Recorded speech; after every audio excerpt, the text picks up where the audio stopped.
And welcome again to Cottage Talk. I am Russ Goldman. This is our full-time show of Fulham's 1-0 victory against Leicester City. Let's just say Fulham hold on, barely hold on, but they hold on and get the massive 3 points and jump to 7th in the league on 28 points. That is the bottom line. The bottom line is they found a way to win. Good teams find ways to win. They hold on in these situations. Leicester City, you could make the argument very strongly that they should have gotten some from this match.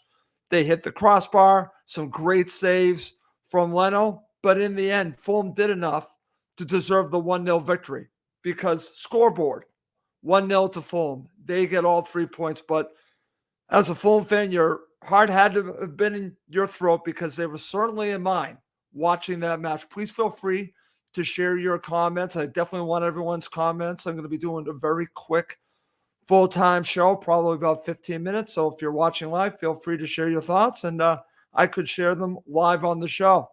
Just want to mention, as always, please do subscribe on YouTube and Apple Podcasts. It does help other Fulham supporters and other Fulham supporters or supporters from other teams around the world find us. That's the bottom line by subscribing. Please do subscribe. We are live on YouTube, on Facebook, and on Twitter right now. I am. So, like I said, this will be a quick show. I am relieved that Fulham got the victory, but this also shows that they can hold on when they really need to. It was difficult. There's no question about it. It was one-way traffic in the second half, and I wasn't sure if they could pull this off. But Bernd Leno reminded me of some matches with Mark Schwarzer that, you had to ask your goalkeeper to come up big. It's okay to have your goalkeeper win you the match in the end. Yes, Mitro scores a goal, but in the end, I have to give my man of the match. I'm going to do it right now to Bernd Leno. They don't win this match without him. Time and time again, he made massive saves. So for me, it has to be Bernd Leno as your man of the match. But we'll get to that in this quick 15-minute show. Let me see what we have here from some comments. Let's see. Chris Goodwin, 3 more points for Fulham. I'll take it any way you can get it. Chris, thank you very much for that. Brian McCann, after the Mitra booking, it's an absolute must to hold on for all 3 points. Brian, I was actually thinking the same thing because with the Chelsea match coming up, I'm thinking they needed to get all 3 points. It's going to be difficult without Mitro when they play Chelsea, but you know what? They got all 3 points, and that's the bottom line. See what my friend Colm has to share? I thought Mitrovic's yellow was a tad unlucky, in my opinion. I've seen some comments on Twitter about that, but you know what? It is what it is. It's a yellow card. He's now banned for the Chelsea match, which is unfortunate. Let's just leave it there. Let's see what else. We get comments flying in. I'll just keep sharing them. Let's see. Full Mud passport is in date. European tour. Let's go, boys. Okay, I've been about seeing how far they can go to Europe. Let's see if it happens. Let's see what my friend Steve Reynolds has to share. Hard fought 1-0. Leno excelled. Should have taken Mitro off 80 minutes before booking. This is going to be something that we're going to be looking at the manager for. I've seen some comments on Twitter, second guessing Marco that maybe he should have taken Mitro off so he wouldn't have gotten another yellow, but he does get that yellow.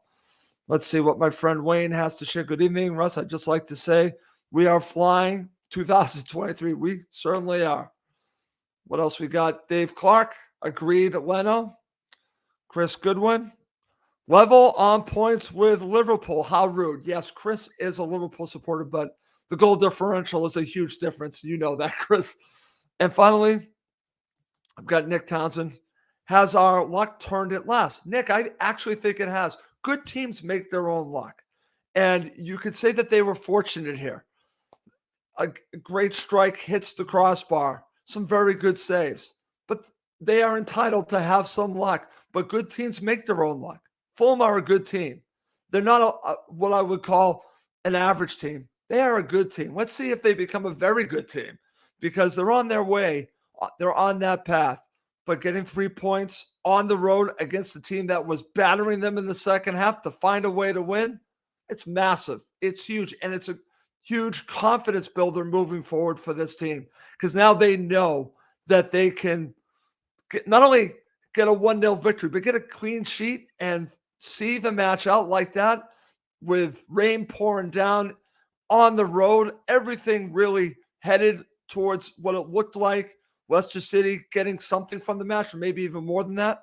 Fulham found a way to win. That is my overall initial reaction. They found a way.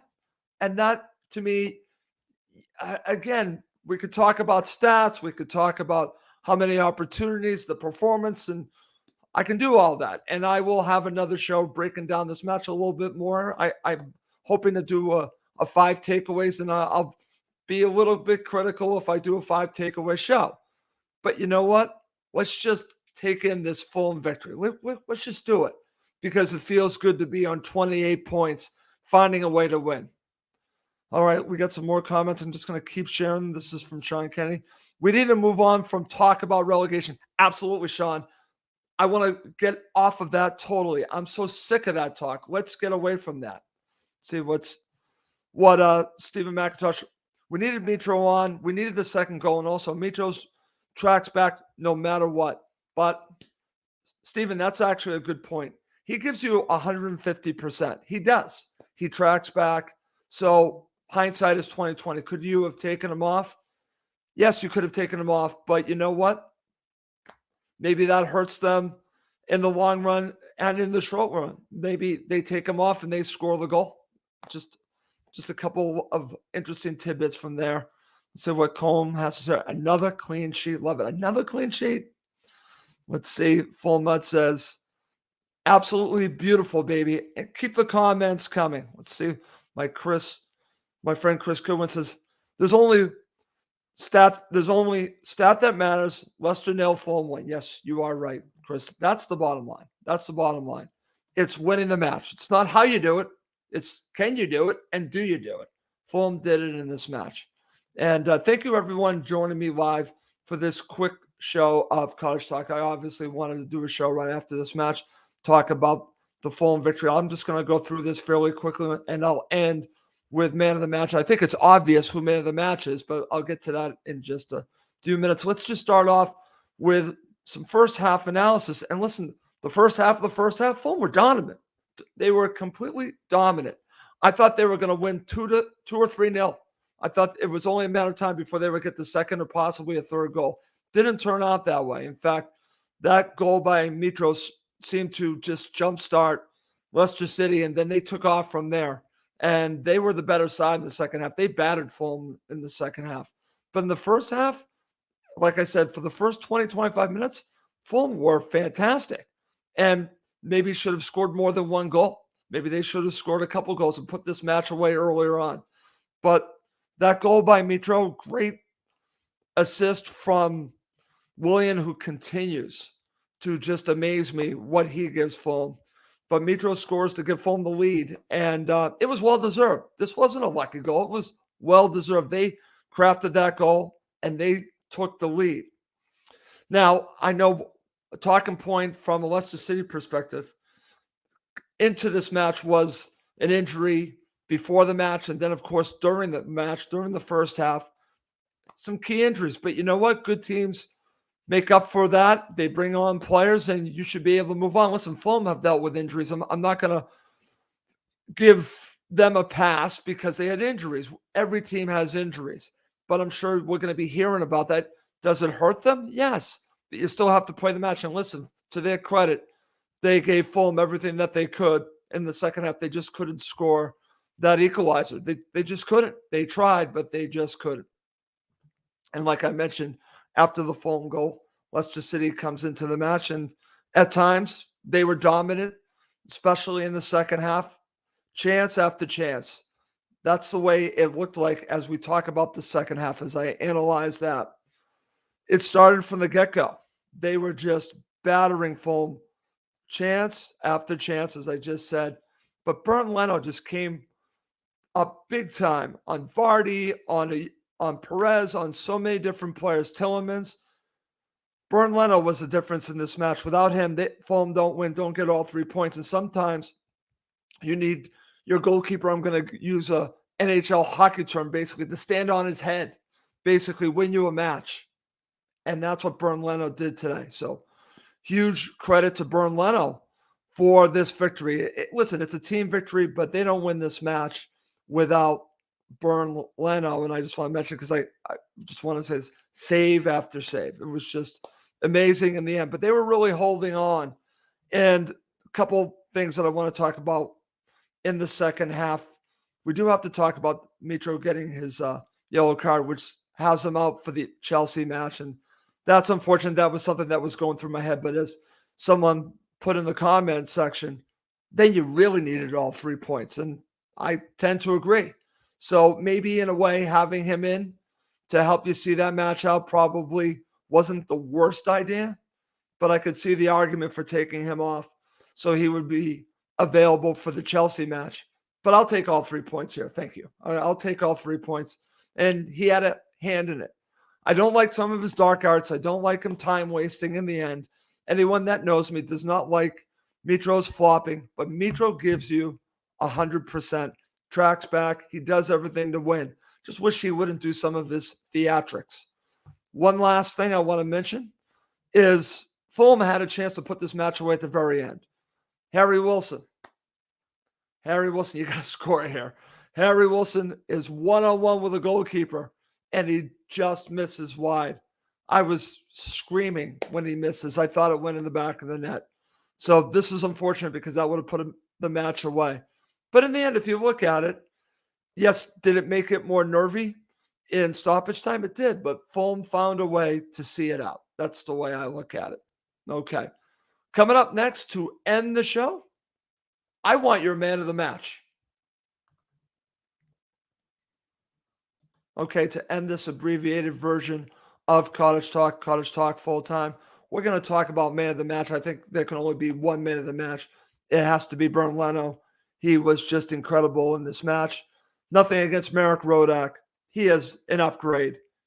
It's times like this that I think Marco Silva really wanted a goalkeeper of the level of Bernd Leno. When you needed to, in some ways, you could look at it, steal a match. He did it. He kept on saving and frustrating Leicester City with his save. So Bernd Leno is my man of the match. And if you're watching live, feel free to share your comments and also your comments on man of the match. Let's see what we have for some comments to end the show.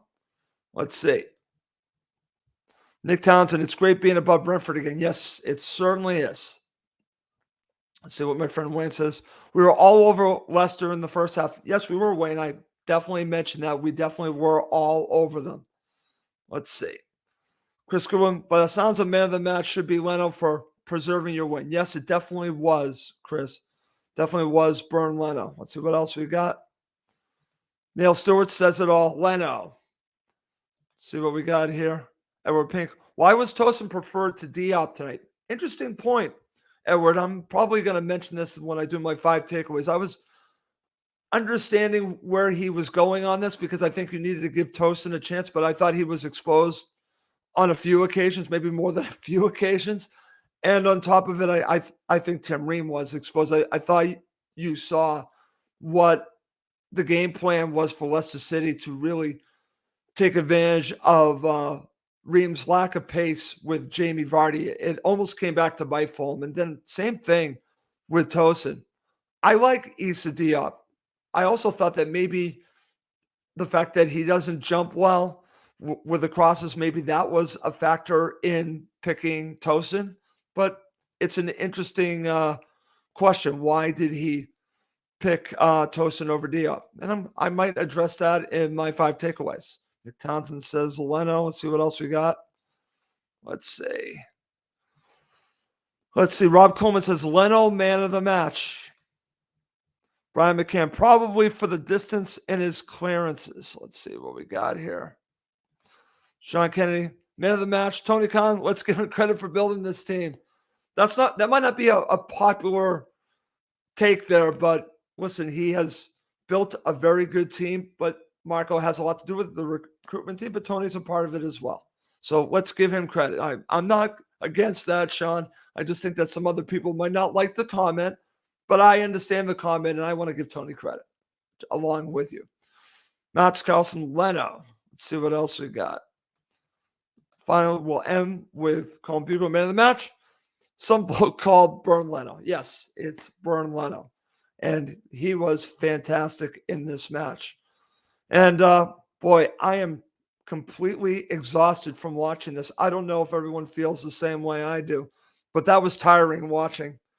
And well worth it in the end. But as I said at the beginning of this quick show, my heart was in my mouth watching that match, but it's worth it. They got all 3 points and they are on 28 points.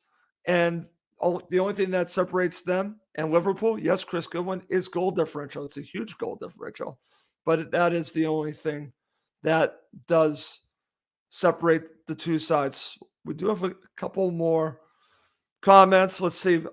This is from Rob. It was exhausting. Absolutely. Combe backs that up too. I'm telling you, that was exhausting.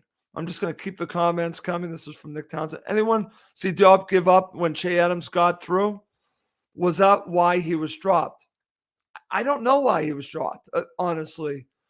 I thought maybe it had something to do with the fact that he's not good in the air. I don't know if maybe that was the thinking of Marco or to give Tosin a chance. It's actually a very good topic. And like I said, I might have to mention that in my next show. Let's see. And I'll go to Brian for our final comment.